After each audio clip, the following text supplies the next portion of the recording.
Nagdi-discharge ako sa umaga saka sa hapon. Tapos hindi ako nagsasalamin nun. Nagsalamin ako, ang payat ko na pala.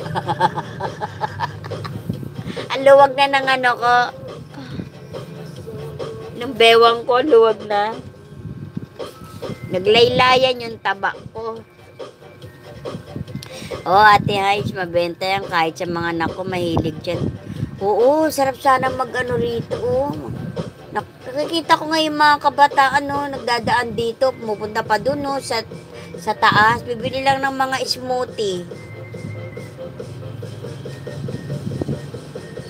Kung ano lang ako kaso isang katawan lang ako Salamat, Sir Etnat. Thank you, Sir Joe. Excuse me po. Dito na ako.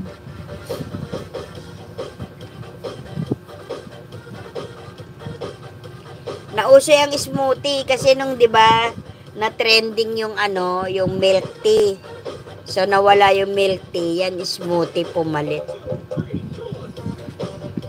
'Di ba may nga na namatay sa milk tea. Hindi ko alam kung ano na nangyari doon. Baka sira yung gatas, no? Pero hindi agad tinakbo sa sa ospital.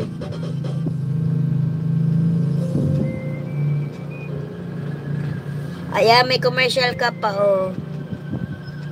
Uy! Commercial mo, 3 minutes and 37 seconds. Ma'am Dons. Diba? Buti na play na kita kasi malapit na yung 8 o'clock,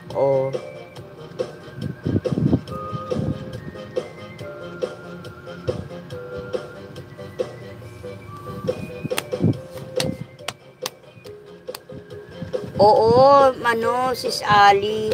Di ba may na-trending nun, may namatay na sa milk tea nun? Hindi ko na alam, hindi ko na nasubaybayan yung nangyari doon. Ano kayo nangyari doon? Oo nga Isa una kasi mga lang 25 seconds. Ito parang yun last roll na.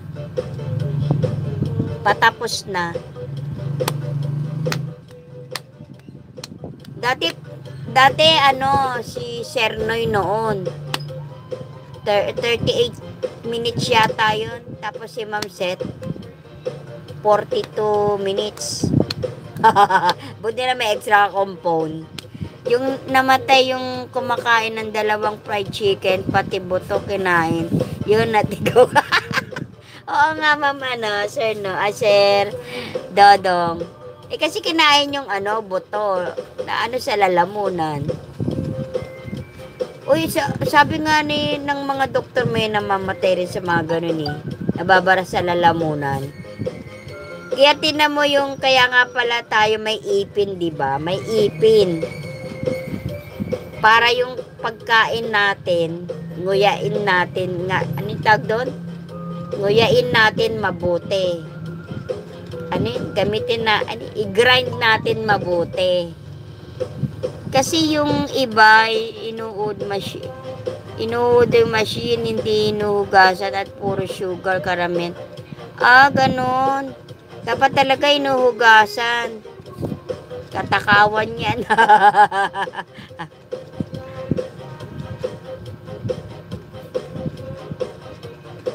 Ayan, 8 o'clock na.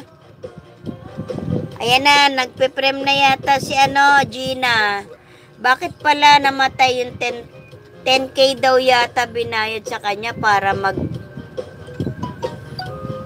mag-vlog? Sino? Sino yun, Ma'am Inday? Ayan. Ayan, prem na ni Gina. 8 o'clock na. Ano lang naman siguro yun, highlights. highlights din